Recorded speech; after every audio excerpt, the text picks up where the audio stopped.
तो बच्चों, आज हम लोग जानेंगे फाइनेंशियल स्टेटमेंट विदाउट एडजस्टमेंट।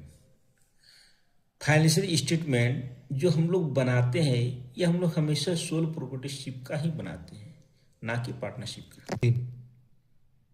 अब हम लोग जानेंगे सोल प्रोप्राइटरशिप क्या होता है। सोल प्रोप्राइटरशिप क्या होता है? जो एक सिंगल ओनर, एक सिंगल व्यक्ति बिजनेस करता है, उसी को हम लोग सोल प्रोप्राइटरशिप बोलते हैं। अब इसमें हम लोग जानेंगे क्या इसका दो टाइप होता है। फर्स्ट टाइप क्या होता है? Statement of profitability. And second type होता है स्टेटमेंट ऑफ फाइनेंशियल पोजीशन।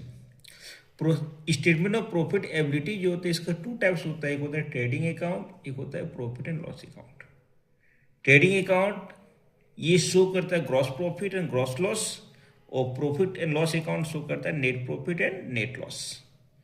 तो ग्रॉस प्रॉफिट को हम लोग जीपी और जीएल भी बोलते हैं, और नेट प्रॉफिट और नेट लॉस को एनपी और एनएल भी बोलते हैं। सेकंड पार्ट हम लोग आएंगे स्टेटमेंट ऑफ फाइनेंशियल पोजीशन। ये आपका शो करता है बैलेंस शीट को, जिसको हम लोग बीएसपी बोलते हैं। इसका टू साइड्स होता है, एक होता है एसेट साइड, एक होता है लायबिलिटी साइड। अब हम लोग जानेंगे क्या कि ट्रेडिंग अकाउंट है क्या।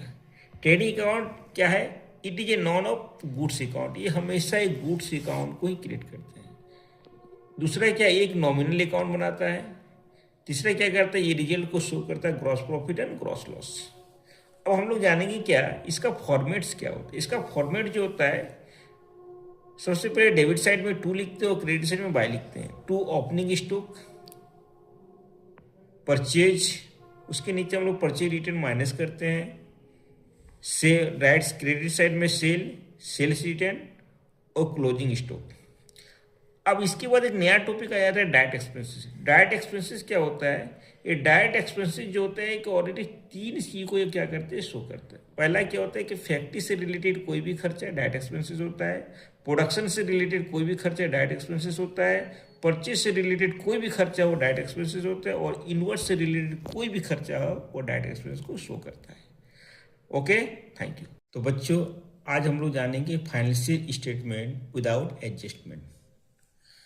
फाइनेंशियल स्टेटमेंट जो हम लोग बनाते हैं, ये हम लोग हमेशा सोल प्रोप्राइटरशिप का ही बनाते हैं, ना कि पार्टनरशिप का।